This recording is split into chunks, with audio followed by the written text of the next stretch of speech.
It showed that a 767 would widely dislodge the fireproofing under any impact, let alone so far from the point of impact. So now we've been left with a new theory that is not really a theory at all, but only a collection of vague statements. The NIST report represents what can really only be called anti-science. They started with their conclusions and worked their way back to some leading hypotheses. When the results of the physical tests showed that the temperatures were far too low to soften steel, and that the floors could not have collapsed, and that the fireproofing could not have been widely dislodged, the NIST ignored these results and built a black box computer model that no one can argue with, and that would spit out the right answers. Today, anyone who's conscious enough to know what's happening in the world knows that most government policy is being driven by this false story. Crack down and punish the perpetrators of this attack.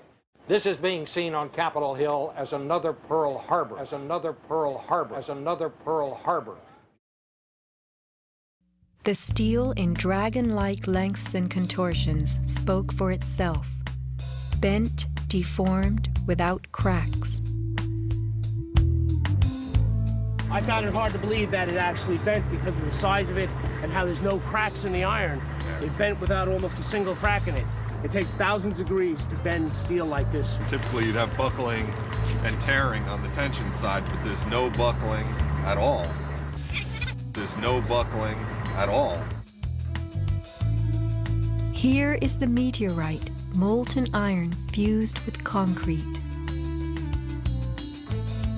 And architects, engineers, people who work with steel, welders have just never seen the level of destruction and the level of deformation of this material in our lives. It is true that heat expands steel. In a fire, steel members may swell and bend slightly. But this, how could these huge tangles have been created? The steel below the towers had melted at many thousands of degrees. Since metal conducts heat, were these twisted remains formed by high temperatures wicking their way through a gridwork of steel?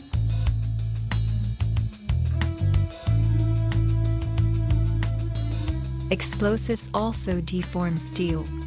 As they fire, gas pushes outward. The force of the gas can easily bend a large steel column.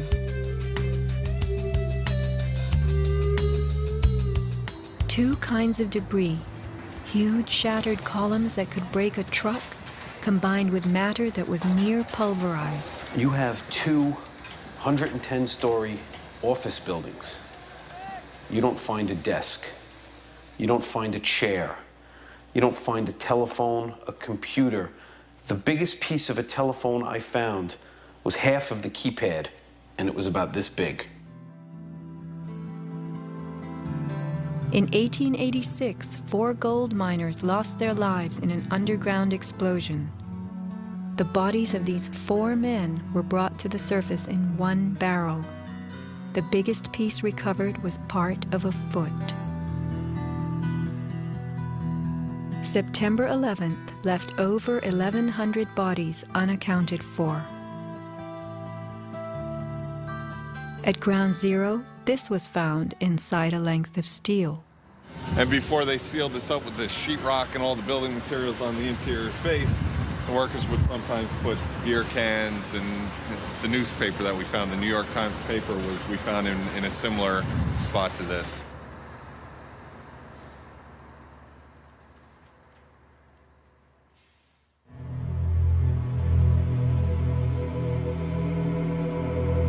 Secrets cannot be kept forever. Just as that newspaper from 1969 revealed itself to us decades later, we will someday know the inside of September 11th. The reasons for the staging of such a production go far back into time. Insurance policies covered nearly everything in the World Trade Center that was destroyed. But what if certain commodities could be removed in the nick of time? Gold and silver held by commercial banks and the COMEX exchange is said to have been stored beneath Ground Zero. This single cache belonging to the Bank of Nova Scotia was unearthed and made public. Was there more? And was it removed remains a question. As last survivor William Rodriguez climbed the stairwell to rescue people, he remembers a very strange thing. As I stood there on the 33rd floor, I heard very strange noises on the 34th floor. Now, the 34th floor was an empty floor, a floor that did not have any kind of walls, or it was a construction floor. It was totally hollowed out. There was nothing there, and I heard very heavy equipment being moved around, and it sounded like dumpsters with metal wheels being moved around, and I got scared because I knew it was an empty floor. Nobody was supposed to be there. As a matter of fact, not even the elevators stopped there. You have to have a special access key to open the door on the 34th floor. So to find that there were strange noises there, and I continue actually bypassing that floor because I didn't dare to open the door on the 34th floor. Something told William Rodriguez not to mess with the 34th floor. I got scared. Yet William Rodriguez was not a man who was scared that day. He remained in a burning building against firemen's orders, endangering his own life as he saved the lives of others. What could have been happening on the 34th floor? For weeks, Scott Forbes had heard similar noises on the 98th floor above him. It must have been at least 4 to 6 weeks before 9/11. It was like rebuilding work going on upstairs. The tenants, the people from Aon who had been removed somewhere else, the offices were just vacant. And there was a lot of heavy machinery building work going on. It was almost like pneumatic drills and lots of hammering, so much so that the floors were shaking. That's how noticeable it was. It was almost as if something heavy was being moved and then it was being taken off wheels, and it was like, boom. Our floor underneath literally shook. You could feel the weight above you. That was how large it was. On one occasion, I opened a door to see what was going on, being nosy. When I opened the door, the whole office space was empty. There was nothing there at all. It was quite bizarre because it was just empty. Completely empty, barren, nothing, zero. Not even cables hanging from the ceiling, but there'd been these heavy noises and vibrations up above. It was really strange. And the noticeable dust in the building the week before.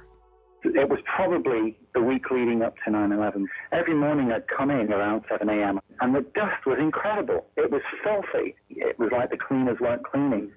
Right where the windows were, there was a sill which enclosed radiators. I was sick to death of the dust which was appearing on the windowsills. It was dirty grey and very, very noticeable in that week leading up to 9/11. Where was that dust coming from?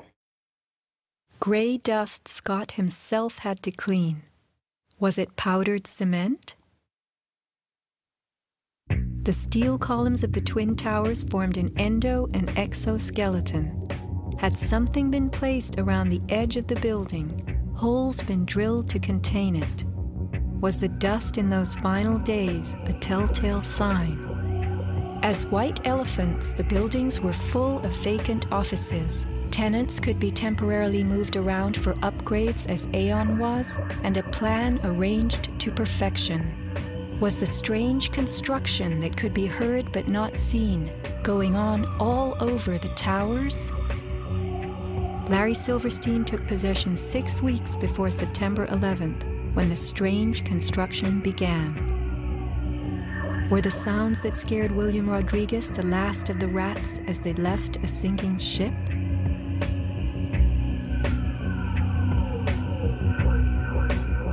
By taking a day off, Scott Forbes saved his life. This woman was not so fortunate. She is 9/11's Iphigenia, calling soundlessly to people who could not help her. Christopher Hanley, trapped with 100 people on the 106th floor of Tower 1. Fire Department 408, where's the fire? Yeah, hi. I'm on the 106th floor of the World Trade Center. We just had an explosion up here. What building are you in, sir? 1 or 2? 1 World Trade. All right. Yeah, there's smoke, and we had about 100 people up here. Sit tight. Do not leave, okay? There's a fire or an explosion or something in the building. All right? I want you to stay where you are. Yes. Kevin Cosgrove trapped on the 105th floor of the South Tower. There's smoke right there, 105, 2 power. It's really bad. It's black. It's iron. My wife thinks I'm all right. I called her and said I was leaving the building. I was fine, and bang. It's the 3 of us, 2 broken windows. Oh, God!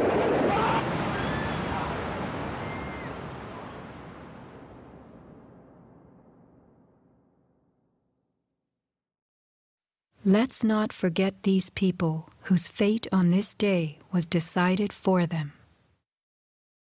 As we know, secrets cannot be kept forever.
When I reach the place I'm going, I will surely know my way, and I will turn and look inside me, and bid farewell to one more day.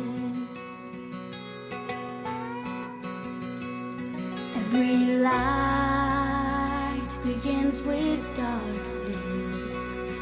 Every flower is once a seed, and with the sun and wind to taste us, we are back.